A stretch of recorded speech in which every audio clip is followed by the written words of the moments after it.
Dr. Zakir, are there any particular activities a Muslim should concentrate upon during this blessed month of Ramadan? And of course, we should relate to you the importance of the fact that our viewers really can gain massive benefit by knowing specific activities they can get involved in, and they can start planning the Ramadan now. Yes, I believe that this is a very good question, because most of the activities will be dealing as time goes on in the episode. But just to give a brief outline, I will just specify a few important, because the whole answer will take very long. The few important points that will be noted is that number one, it is the niyyah. The niyyah is very important. The niyyah of fasting should only be for Allah subhanahu wa ta'ala. And for a fasting to be accepted, the niyyah is important. So making the niyyah is very important, without which the fasting will not be accepted. Number two is observing the sunnah of the fast that we'll be dealing in detail in the next few days. But just a point to be noted that one of the important sunnah is that we should have suhoor as late as possible, that is just before the break of dawn, just before Fajr Salah, and we should break our fast, have iftar as early as possible, immediately after sunset. Furthermore, in this blessed month, we should be careful and we should avoid all things which are prohibited, which are haram, and all things which are makruh. And this is the best opportunity where a person, if he has certain activities which are against the Sharia, whether he's doing haram activities or makruh activities, this is the best time he can abstain from it. And that will be a good habit which inshallah he may abstain maybe throughout his life. For example, if a person is habituated to drinking alcohol, if he can abstain from having alcohol from the break of dawn to sunset, he can abstain from it from the cradle to the grave. Similarly, we should take care that we should abstain from things which are makruh. For example, it is makruh to stand and drink water. And if we are habituated to that, so see to it that in this month of Ramadan, while having water, we should sit down. This was the sunnah of the Prophet. So it's a good month in which you can abstain from the haram activities which you have been doing, maybe some of them, or the makruh activities.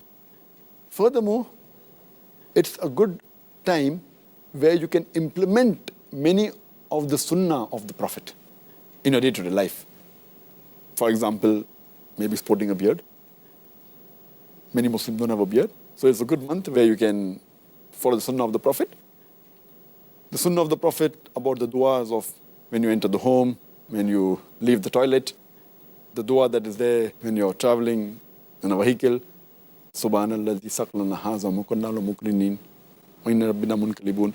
So this is a good month in which you can adopt as much as sunnah as possible so that we can be on the straight path.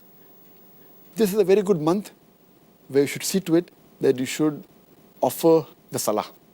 Not only the 5 times salah, which is the fard, even try and offer as many nawafil and sunnah.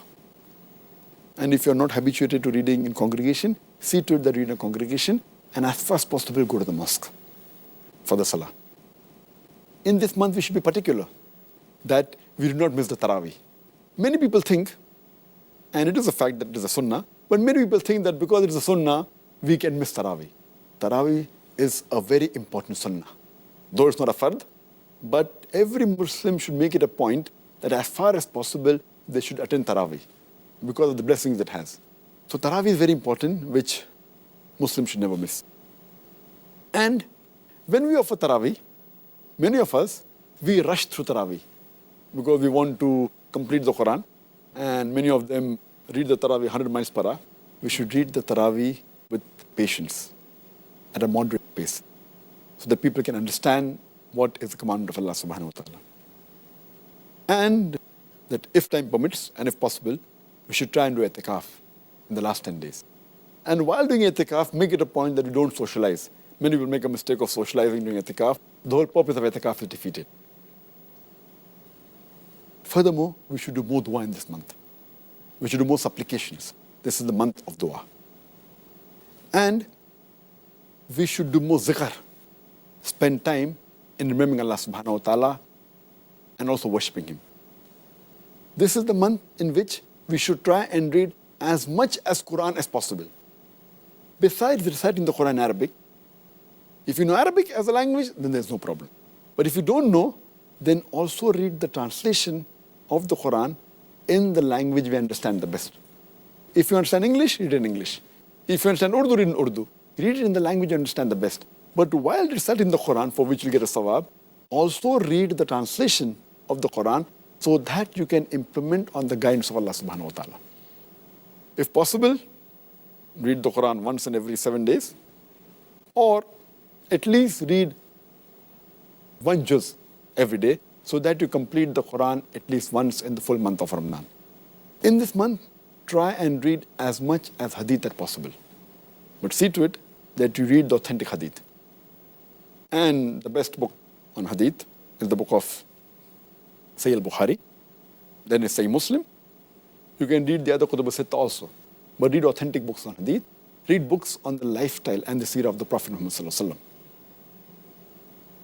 See to it that if you have not given the zakat, please give the zakat, which is an obligatory charity. And every rich person who has a saving of more than the nisab level, more than 85 grams of gold, he or she should give 2.5% of his saving every lunar year in charity. That is zakat. And many people, they do not calculate the zakat properly.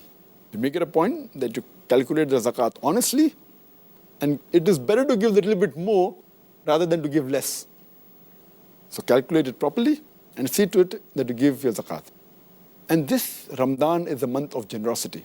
It's a month of sadaqah. And you get 10 times more reward for your good deeds. So this is the month where you should do maximum charity. And besides that, we should make it a point that during this month, we should be cheerful. Many of the Muslims, they look dull, they look gloomy. We should be cheerful and happy. And we should give more time to our family. Many times we neglect our family. We should see to it that we give more time to our family and do all these activities collectively. We should also have husn saluk to the people around you. That means we should deal with the other human beings with mercy, with love, with care. If they have done some mistakes, then forgive them. This is the month of forgiveness. If you have done something wrong to them, ask for forgiveness. Live with the people around you with love, care, and with affection. We should do tafakkul. That means ponder on the things. See to it that you plan your month of Ramadan. Plan it properly. And see to it that you do not waste not even a minute, not even a second. This is the month of gaining. And this month is the best month for self-improvement also. And besides that, you should also make it a point to do islah with your other Muslim brothers and sisters. It's also the best month to do dawah. That is, convey the message of Islam to the non-Muslims. So it's my request to the brothers and sisters that plan your month efficiently and see to it that you utilize every second of this blessed month. Ameen.